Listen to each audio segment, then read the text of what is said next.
শ্রাবণের শেষ সোমবার, তাই আমরা পৌঁছে গেছিলাম কঙ্কালীতলার কাঞ্চিদেশ শিব মন্দিরে। এই শিব মন্দির বহু পুরাতন। এখান থেকে জল নিয়ে সবাই সুরতেশ্বর শিব মন্দিরে ঢাললেও এইখানকার এই ঐতিহ্যমণ্ডিত শিব মন্দিরে অনেকেই এখানকার কুণ্ডের জল, কোপাই নদীর জল এখানে বাবার মাথায় অর্পণ করে থাকে। তাই আমি দেখানোর চেষ্টা করব এখানকার শিবলিঙ্গটি।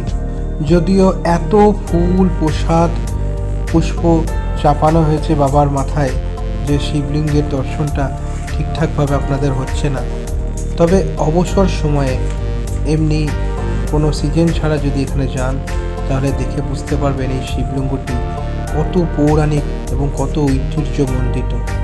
যাই হোক, আমরা বাইরে নন্দী বাবার মাথায় জল ঢাললাম। এভাবেই আমরা পুজোটি সেরে ফেললাম। যেহেতু এটা 51 সতীপীঠের শেষ পীঠ, তাই আমরা এখানকার সতী মায়ের দর্শন করাবো না। তাই কখনো হয় এই যে এই মুহূর্তে আপনারা দর্শন করছেন সেই কঙ্কালী মায়ের।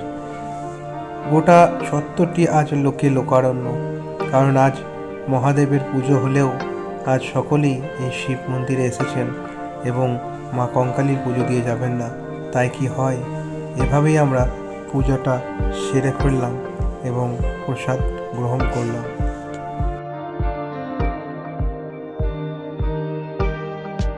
এই সতীপীঠে মায়ের কোমরের অংশ অর্থাৎ কাকাল পতিত হওয়ার জন্য এই পীঠের নাম কঙ্কালীতলা। আছে এখানে ভোগ খাওয়ানোর সুব্যবস্থা।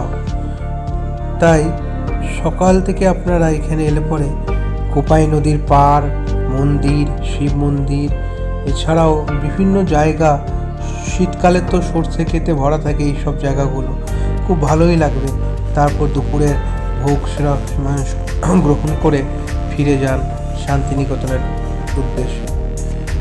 এবার আমরা বেরোনোর সময় ঠিক সেই সময় দেখতে পেলাম মহাদেবের একটি বেশ সুন্দর একটি প্রতিমা নিয়ে চলে যাচ্ছে আমাদের সামনে থেকে। তাই দাঁড়িয়ে পড়লাম এবং তারপরেই রওনা দিলাম বাড়ির উদ্দেশ্যে। ভালো থাকবেন, দেখা হবে অপর ভিডিওর সঙ্গে।